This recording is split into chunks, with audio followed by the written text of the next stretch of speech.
Hey, what's up, Roxstars? It's Rox coming to you today with a review for Reasonable Doubt, Season 2, Episode 4. So let's get to it, shall we?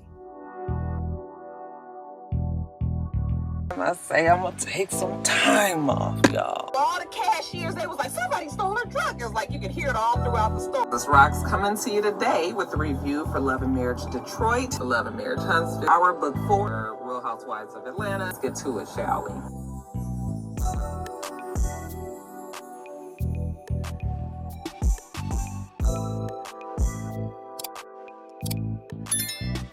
All right, you guys, so the show opens with a flashback of sorts. Actually, it was the fateful night, or the unfaithful night that JT died, or was killed at the hands of Chanel, so she says. We got a couple of versions of the fight. This version, I was just like, girl, I mean, I thought you killed that man in the heat of passion. Like, you know, you were so mad and everything. I was just like, he was walking away from you and you hit him in the back. I mean, you know, bitch can only take so much, but I was just like, girl, that's going to be hard to defend in court if that's really how it went down, because that one instance didn't seem like it was, you know, warranting of a killing, but the show is not over. Now, Chanel's having nightmares about it while she's in jail, I would imagine so. And then we see Jax, who's taking a look at the therapy tapes, I guess, of Chanel. I guess her speaking with the in-house therapist at the jailhouse. And Jax is telling Daniel how Chanel doesn't even seem to be trying to help herself. Well, Daniel tells her that $30 million that we thought that Chanel had something to do with being transferred, it seems like she didn't really have anything to do with it. Okay. And I was like, so why is nobody is suspecting Adrian? Maybe they are and they just haven't said that. But I was like, that should be the very easy conclusion, considering the two of them tried to run away together, right? Anyway, Corey wants to flip the narrative. He's trying to get the public on Chanel's side. So far, that has not worked. Okay. So what can we do, Jax, to make this, try to get some more people feeling sympathetic to Chanel? And he decides that maybe they need to have a interview. You know, Jax is like, no, that's not really a good idea. You know, what the prosecution could weaponize that. You know, they can turn her words around. And he's like, I'm aware of that. And I know it is a risk. But, you know, I'll be there. I'll be able to control it. And I'll stop it if it needs be. But this is the only way that really she can tell her side before it gets to the jury and everything. And we can kind of try to sway some opinions, you know. So even though Jax is not really 100% on board, she's on board enough to go on and let it happen. So Jax goes to the jailhouse and she convinces Chanel to do it. You know, at first Chanel is not really with it either, but she finally comes around and says, okay, this is going to be your chance to explain to the potential jurors out there, you know, why you fell in love with JT, only to turn around and kill him. So the show goes back and forth. I knew we were going to have flashbacks this season. I didn't feel like we were going to have them so early, but, you know, how many episodes is it going to be, you guys? 8 or 10 or somewhere in there. Anyway, flashback to 2007 when Chanel is a single, thriving, looks like she's the shot caller at some magazine, probably. And JT is a hot, sought after NFL player. All the women love him, and he is having a photo shoot at said magazine.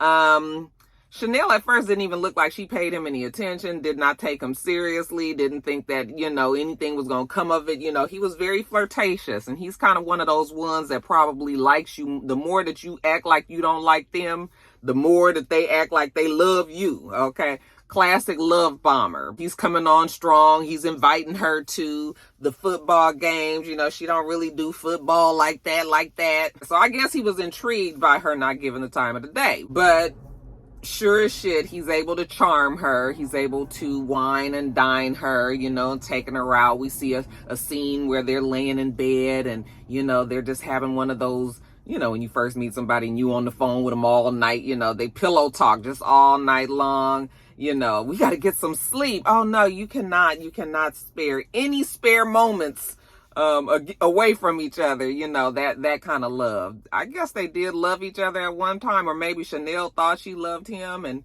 maybe he was just looking at her as another conquest. But yeah, one time Chanel said that, you know, she did feel safe with him. As a matter of fact, she thanked him for making her feel safe with him. Famous last words, girl. Now back at the house, you know, we see Louis getting home from picking up his son from school.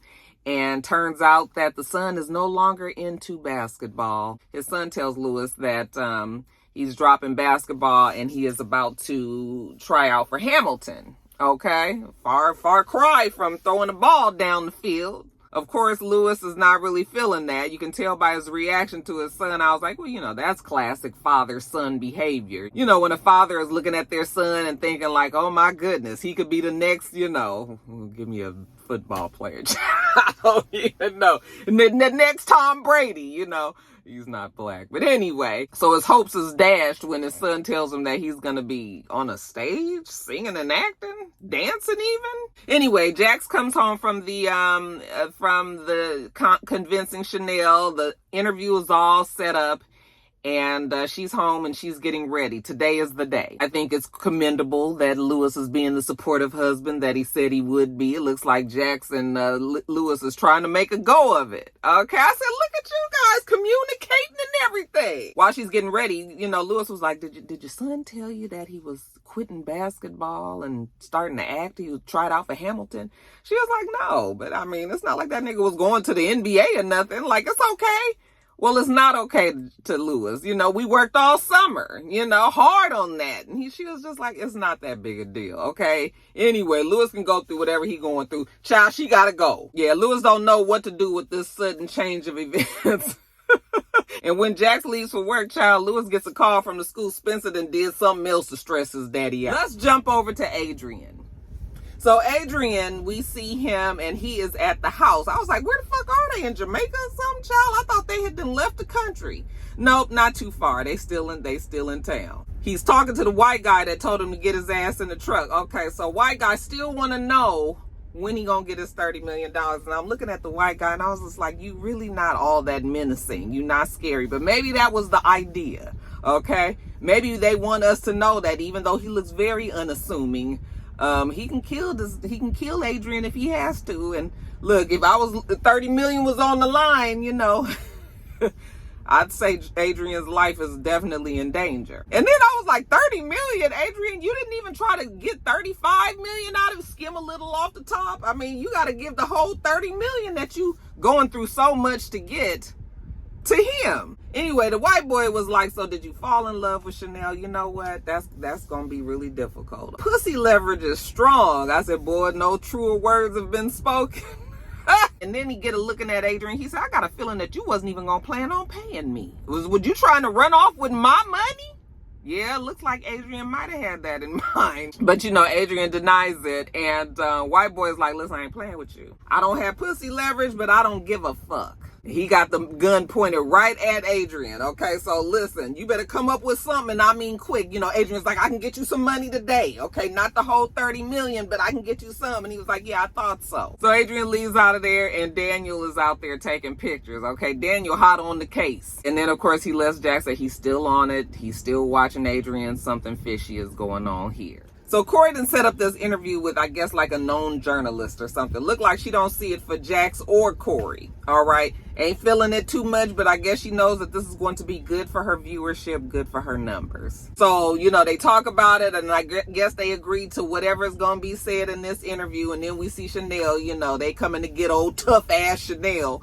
And one of her cellmates or, people on the block with her is teasing her and all this, and she was just like, oh, shut up, you old fake ass Miss Cleo. It's Miss Tucker. Oh, okay, if you nasty. Oh, girl, what is Chanel exactly? Is she gonna be, crying and feeble in one moment and then, tough and mad and anyway, that's the reason why I don't nobody like Chanel's ass. But maybe this episode will soften up your feelings for her. So anyway, we get her to the room where the interview is going to take place. Camera set up, chairs set up. She's sitting across from the journalist. The journalist, of course, is asking her questions that's making her uncomfortable. I guess this is her way of being provoking. We talk about the good old days. We flash back to when JT is talking to Chanel about making things more permanent. Chanel is like I said, she's a who's who at her job. Her job means a lot to her. And, she can't just be at his beck and call every 15 seconds. Okay, she got a career too and in a different state. All right, he don't like this setup. He wanted to be around all the time. Okay, he loved her. You his woman. All right. And she's just like, well, I'm sorry. I mean, I do have a life as well, and it does not all revolve around you. I mean, she's pretty much like, I got to do what I got to do. All right. And then he was just like, oh, you're going to make me do this now. And the next thing you know, he pulls out a ring and asks her to marry him. Child, if she didn't become a blushing bride right then. I said, girl, yeah, I mean, you didn't even try to stand your ground. Oh, my God. Oh, my God. Okay. You gonna marry him now, huh? That he done busted out this big old ring. I was just like, boy, some of us, we is a sucker for some jewelry. I am too, you know. So I felt how Chanel felt, but I was just like, girl, you was so strong just 2 minutes before that. So then the journalist pulls out the pictures of abuse. Well, why were you hiding these then? She was like, I wasn't hiding those. I took those pictures with the full knowledge of thinking that if he killed me, you know, everybody would see what he did. Oh, okay. So when did the abuse start? And she said emotional or physical? She was like, the physical abuse. Well, that started at his retirement party. I guess as soon as he got off that field, you know, he picked up another sport. Okay, and she was his punching bag. So then it flashes back to her cleaning up after the retirement party. You know, she's trying to tell him, like, listen, baby, I am tired. Okay, I got a newborn child. I'm trying to help take care of your other daughter. And I was just like, oh, okay, so that's why she wasn't able to give custody, because the oldest one is not hers. Somebody was saying that they had a child in college. I was like, no, I don't think did I miss that? I don't think there's a child in college. If there is, we ain't thinking about them right now anyway. But she was just like, you know, maybe it can help a little bit if you can, you know, at least say thank you. Like, damn, can you do something around here? She's feeling taken advantage of. He was like, how about you thank a nigga for, you know, paying these bills around here? Oh, you couldn't wait to quit your damn job after I gave you that ring, and now you up here bitching and complaining and I'm doing all this. And I was just like, I mean, I would hope so. You are the breadwinner, you the football player, you the star. Why wouldn't she be paying? What would she be paying for? This nigga going on and on. I said, oh, this is quite a difference than when he proposed to her. Then a nigga got the nerve to be a little jealous. You out here trying to look cute for these niggas, all right? She was just like, shut the fuck up, you know. So they start arguing and things get a little touchy. And she kind of is up on him and he's up on her, and then he pushes her real hard and she slams up against the wall. That was the first time. Maybe she thought that was a one-time instance. You know, you hear a lot of people that are in those type of relationships say that. So I guess the interviewer had like some of the same thoughts that many of us would have. So what did you stay for, girl? And Chanel comes back and was just like, you ain't never stayed with a nigga too long? Okay, well, touche. Because I'm sure we all have. And so then, you know, like I said, provoking, the journalist is. She plays the 911 call. And you can tell it's making Chanel uncomfortable and it's upsetting her. And Jax is sitting there like, wait a minute. This was not part of the deal. The lady been going off the script the whole time. Corey has allowed it because, you know, like, again, he can take it out if he needs to. Let's see how this plays out. You trying to use this for good TV. This is her friend, you know. So she goes in there, it's like, okay, cut it, that's it. All right. What? We cutting the interview? Yes, that's it. You know, you can see you upsetting her. Chanel ain't got to answer these type of questions, you know. And then after Jax cuts the interview, then she go back off into another room and have a panic attack. I said, listen, Jax, listen, I'm going to need you to get it the fuck together now. Are you going to be the lawyer or you not? You going to be having these panic attacks or not? Listen, I understand people's mental health is very important. Maybe you don't need to be there if you're going to be sitting up there. It's just like, oh my God, girl. Are we going to have this all season? But after she get it together, she go in there, she tells Chanel, listen, you ain't got to do this. But Chanel is just reflecting, you know, it's all my fault. You know, I shouldn't have done it. You know, it's my fault that she killed him and all this. And Jax was like, no, girl, you got it all together. Don't look at me. I'm the one that's a mess. I mean, look what Michael Leahy did to me last season. I'm still, you don't even know I couldn't even breathe 10 minutes ago. I'm the one on antidepressants. Like, I got to still trying to get my life together, girl. You are doing very well considering. So, you know, Jax, she don't want her to give up. I mean, you know, Jax is there every step of the way now, girl. You got this. While Jax is in there trying to get Chanel together, the reporter is telling Corey, like, your girl, she needs to come on out. I'm your last hope. And he was just like, yeah, don't get too comfortable in thinking this. He can line up anybody, but I guess because she and we see that her and Corey, there's some sexual tension there. You can see it, you know. So ain't nobody said it, but you can definitely feel it. Before we can take that conversation any further, then we see Chanel and Jax and everybody coming back. Okay, Chanel is coming back for the second half of the interview. So we sit on down, and now the interviewer is talking to her again, you know. Oh, JT was big on charities, okay? He gave a lot to the HBCUs, and Chanel was like, so did Bill Cosby. I was just like, that was a great line. It was like, oh, are you comparing him to Bill Cosby? And Chanel was just like, no, what I'm saying is he was just very good at covering up all of his bad parts, okay? People only saw the good. So now we flash back to a charity event. You know, and Chanel is there as the doting, loving wife playing the role. And we see Adrian there as well, you know, while JT is up on the microphone and he's thanking the people and talking about what he's doing for this, that, and the other. You know, Chanel sneaks off, all right, sneaks off to the bathroom. And shortly after she gets there, then here comes Adrian. I said, girl, not at the charity function. Girl, do you want to get caught? Like, why are you doing things like that? I understand, you know, voyeuristic tendencies and loving people to see you and whatnot, but girl, don't get your ass beat in front of all these people. But you know what? JT busy, and she busy too. In the bathroom, her and Adrian kissing, and they end up having sex in the bathroom, child. I was just like, I mean, I guess. And of course, Adrian is putting the pressure on her that he wants her to leave JT. Now, them few moments away of passion then earned her a beat down from JT later on that day. And then we see them in the bed. So I guess JT, being a retired football player, you know, he has aches and pains and a lot of pains. And Chanel has been there to comfort him. And, well, this time is no different, except that he didn't beat her ass and she's all battered and bruised, but then he's in the bed feeling sorry for himself and saying, you know, I'm sorry I did that, but I thought you left me. I couldn't find you at the party. I was just like, yeah, girl, maybe, you know. But I mean, that's no excuse. You shouldn't be getting your ass kicked because you done stepped away from the party for a few minutes. Hell, she could have been getting something out of her purse. This nigga don't know what she was doing. Anyway, she's still consoling him, trying to make him feel better. She the one that's black and blue. But she start trying to help him. So she tells the reporter, you imagine me all messed up, but I'm still trying to help him out. So then the reporter journalist, you know, throws a curveball at her and says, what made you have enough? You know, what happened that day that you killed him that changed from any other days? She was just like, I don't know. It's hard to explain. I don't know why I stayed. And she says, was it because of the pregnancy? And Chanel was like, what pregnancy? Okay. Well, turns out that's Tony Holly. That name is familiar, okay? That Tony Everybody Has a Ride Holly is out there busting it open for all these men's. JT wrote her a check.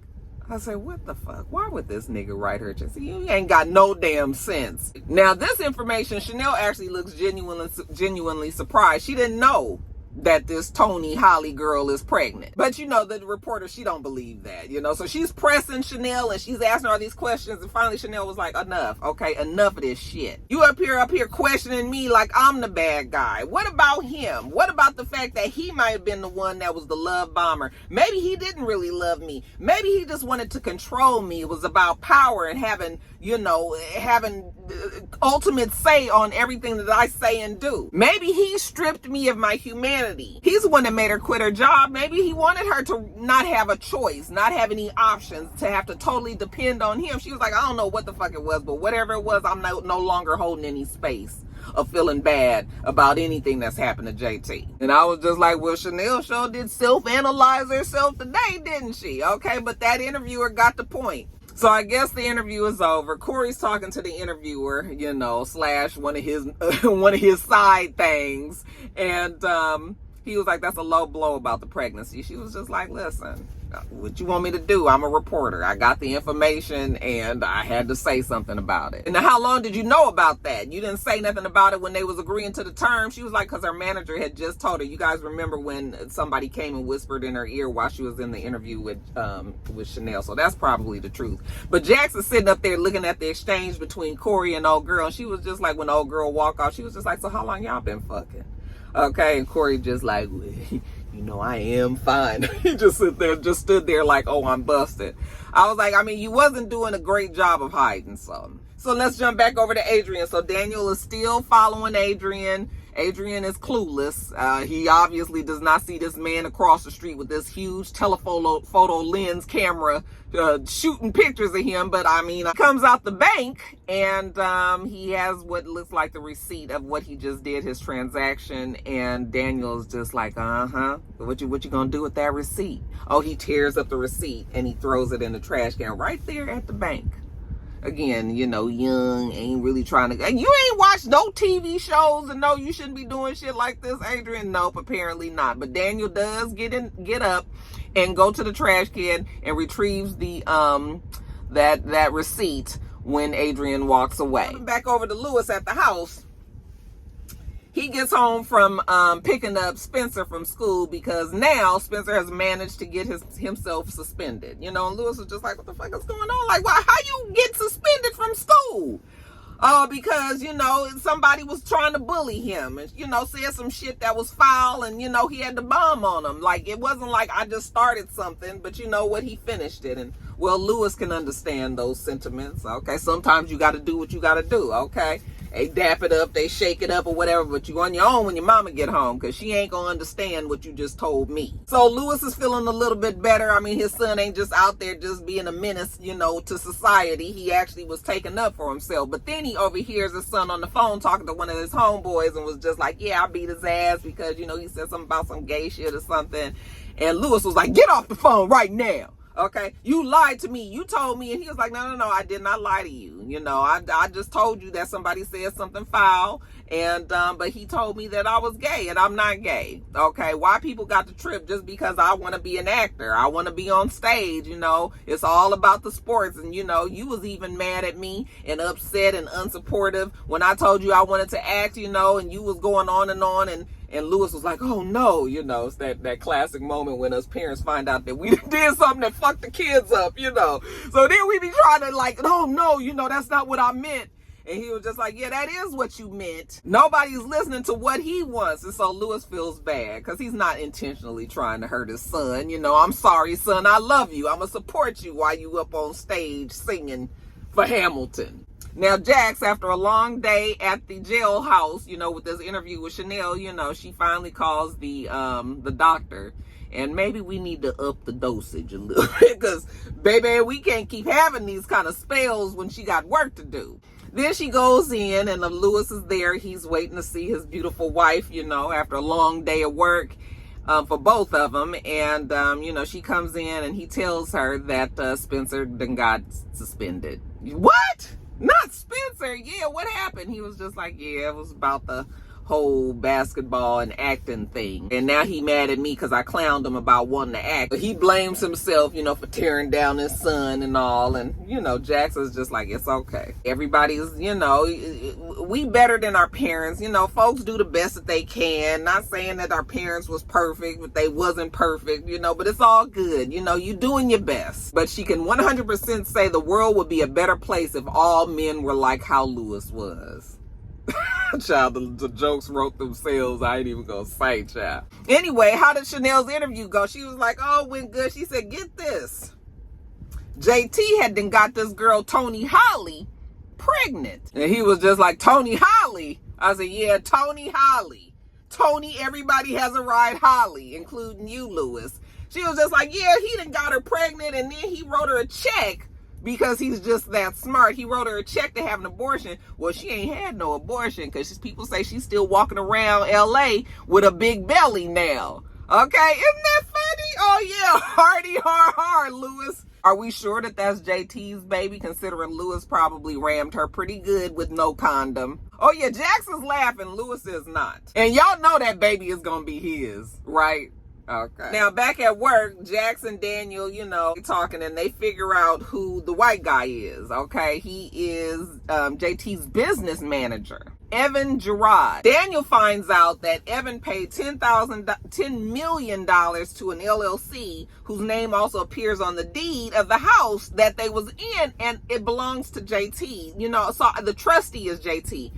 I was confused on that part. What they were trying to say, I did not get. So maybe you guys can explain to me why this whole thing is fishy. Or is it just fishy because the dots are not connecting? Because I was just like, what's bad about any of that stuff that they just said? So y'all explain that to me. Anyway, lastly, Chanel, again, flashbacks, in jail, trying to deal with this whole situation. She run that fight by us one more again. This fight is pretty bad, okay? Remember when I told you at the beginning of the episode and I was just like, girl, that didn't look like you needed to kill him for that, all right? Well, this one is quite a bit different. He is beating the hell out of her, okay? They done fell all on the ground and all of this shit, and he on top of her and he is choking her out, about to, like it's about to happen. And I was just like, now how is this that you go... Girl, how you gonna get back up? It looked like she was about to check out. All right. And then the next thing you know, from the vantage point of behind JT, now JT is on top of Chanel. From behind JT, we see something happen. And next thing you know, JT falls off of her to the side and she's looking up at somebody and she's shocked. Like, oh my God, thank you for saving my life. We never see who that person was, but we can assume, at least for now, that that was Adrian. Okay. And, now it makes more sense. Like, okay, that is the reason why that body got moved, because he did not die in the places she said that he did. All right, so that makes sense there. But I'm thinking to myself, like, Chanel, are you really trying to protect Adrian? Like, she don't strike me as the type that's really gonna protect a nigga like that. And I was just like, maybe it's somebody else.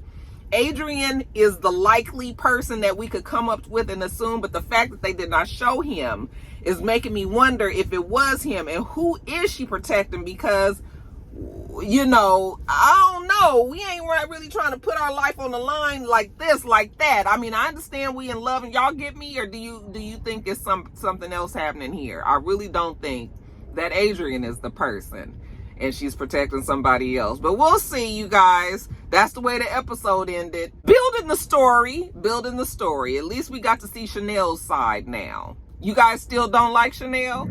All right, you guys, that is it. Make sure you thumbs up the video, comment, and subscribe to the channel if you haven't already. I'm Roxanne. The channel is itsrox, and everything else I do will be in the bottom bar. All right. So I hope that you have a wonderful, wonderful rest of your day. I plan on doing the same, Roxstars. Until next time, bye.